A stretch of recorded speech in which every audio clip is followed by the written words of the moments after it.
Bonsoir Michel Becker. Bonsoir. Artiste, peintre, co-créateur de cette chouette d'or. Elle a été retrouvée où? En France. Ça, on le savait depuis le départ.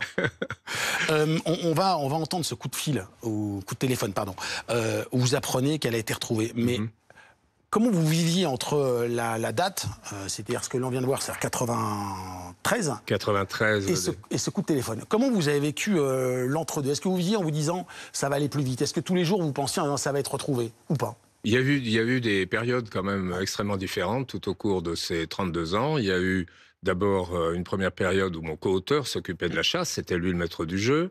Puis il est décédé en 2009. Pendant 13 ans, le jeu est resté un petit peu en errance puisque je ne détenais pas les solutions, je ne les connaissais pas à l'origine, que beaucoup de gens ne souhaitaient pas que je les ai. On verra des problèmes que ça vous a posé. Voilà, et donc il y a 3 ans et demi, j'ai récupéré les solutions de la dernière période, la plus sympathique d'ailleurs, où j'ai pu fédérer une communauté de chouetteurs et de chouetteuses. Et donc là, ça a été effectivement un grand moment jusqu'à la découverte où j'ai été un petit peu surpris comme tout le monde. On se dit toujours ça va arriver, mais le moment où ça se passe, ça fait toujours un drôle d'effet. On écoute ensemble et on en parle, comme ça, voilà. ça sera plus clair pour nos téléspectateurs. Voici ce qui s'est passé.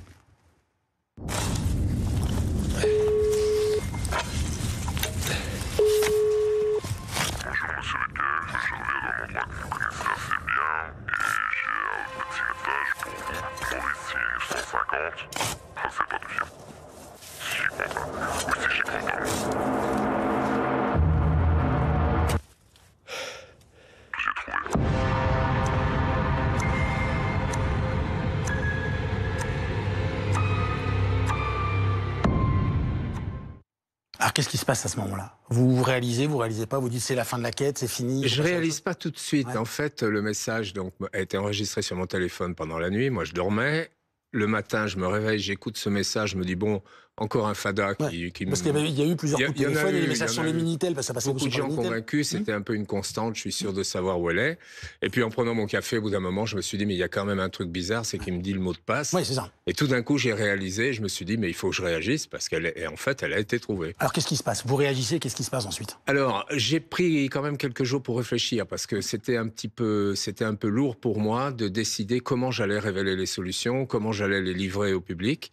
Et donc, j'ai choisi d'attendre, de ne pas communiquer tout de suite. J'ai dû refuser des interviews chez BFM TV et d'autres. C'est possible. À ce moment-là. C'est possible. C'est pas moi qui vous ai appelé, mais c'est possible. Je ne voulais pas communiquer tout de suite. Et donc, j'ai pris un certain temps. J'ai prévenu les joueurs via le Discord que bon, il se passait quelque chose, qu'elle était trouvée.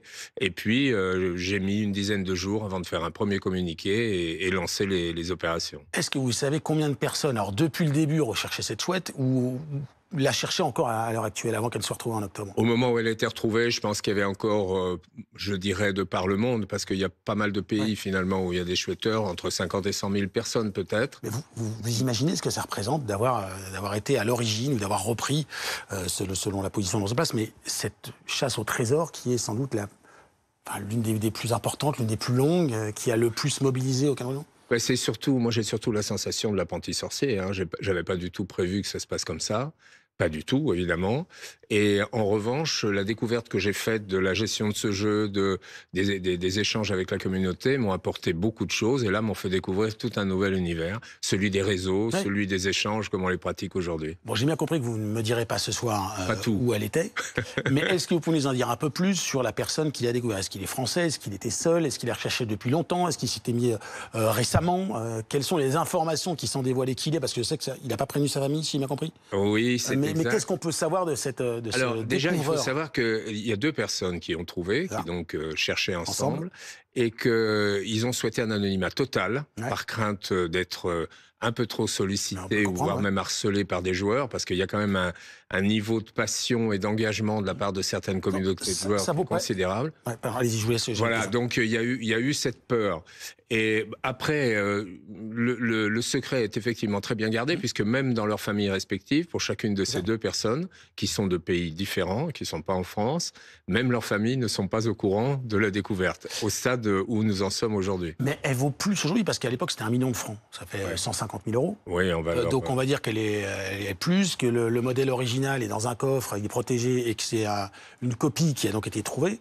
Mais ça vaut quoi véritablement? Écoutez, aujourd'hui, il y a une offre officielle, tout à fait officielle, à 300 000 euros, qui a été refusée. Je pense que les vainqueurs estiment qu'elle vaut davantage et peut-être aussi qu'ils éprouvent un certain plaisir à la détenir, à se dire on est les seuls, on l'a, et il y a des milliers de personnes qui attendent d'en savoir davantage.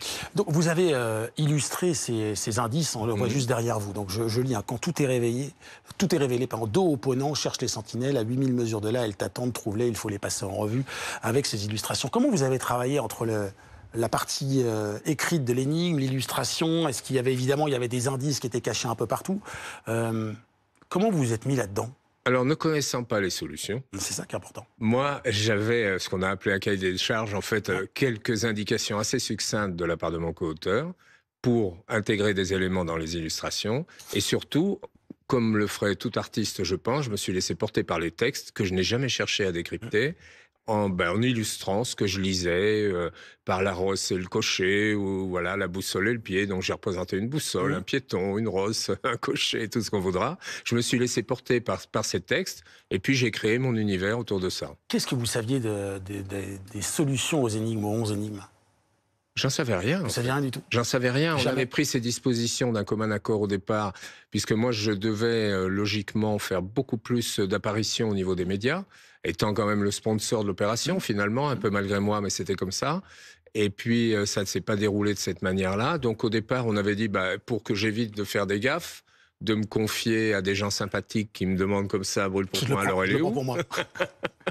Pour éviter ce genre de problème. Vous avez raison, dit, comme ça, voilà, ne connaissant pas les solutions, je ne ferai pas de gaffe. Mais ça ne vous a pas titillé un petit peu? Vous vous êtes pas dit, mais je vais la chercher, je vais comprendre ce que j'ai moi-même initié, ou ce à quoi je participe? Un peu par moment, mais pas tant que ça. À une époque, j'ai suivi certains joueurs parce que ça m'intriguait, parce que bon, j'avais un peu envie qu'il se passe quelque chose. Je les ai suivis, je ne pouvais pas les aider, bien évidemment. Je les ai suivis, puis j'ai vite compris que chacun avait son idée, que ça partait dans pas mal de directions et que rien n'était sûr encore à ce moment-là.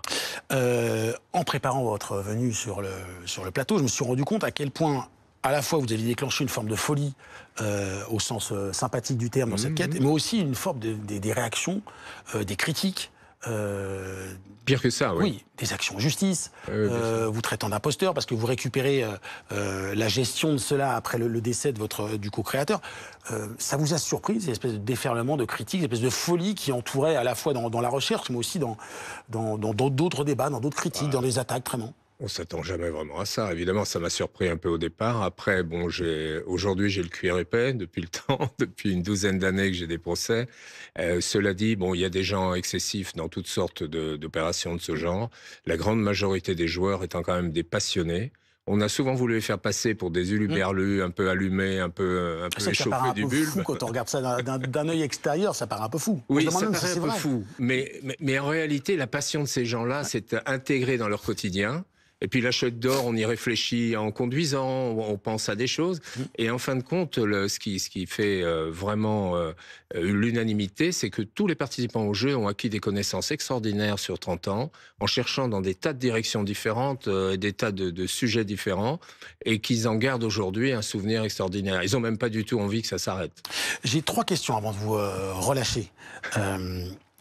Le chouetteur qu'il a trouvé, ou les chouetteurs, parce que vous dites qu'ils sont 2, est-ce qu'il a trouvé avec quelque chose qui lui est apparu comme ça, ou c'est un travail de longue haleine, ou est-ce que vous en savez plus sur la façon, ce qui lui a permis de trouver? Est-ce que il y a eu une révélation, ou est-ce que c'est un travail de longue haleine? Non, c'est un travail de longue haleine. Ce sont 2 personnes qui n'ont pas la même antériorité dans le jeu. L'une d'elles a plus de 20 ans d'antériorité, l'autre quelques années. Ils ont mis en commun leurs connaissances et c'est vraiment par déduction qu'ils sont arrivés à la bonne solution. 2 dernières questions avant de voir la suite.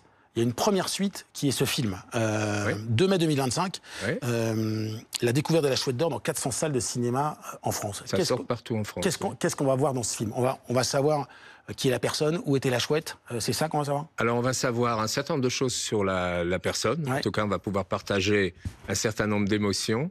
Et puis surtout, on va savoir où elle était et connaître la totalité des solutions. D'accord. Et la dernière question, est-ce qu'il y aura une Chouette 2, un retour de la Chouette? Il y a une Chouette 2. Il y a une Chouette 2 qui est déjà en train de se fabriquer. Je travaille en étroite collaboration d'ailleurs avec un maître orfèvre, les ateliers Christophe en l'occurrence, qui nous fabrique la Chouette d'Or. Et c'est un travail à la fois au niveau de la conception et puis au niveau de la fabrication. Et cette Chouette d'Or donc va redécoller de l'endroit où se situait la première. Je réessaye. Elle était où? Elle était où cette chouette d'or? Dites-le moi, personne ne regarde. Attendez un tout petit peu. Là d'où vous verrez décoller la seconde, vous saurez que la première s'y trouvait.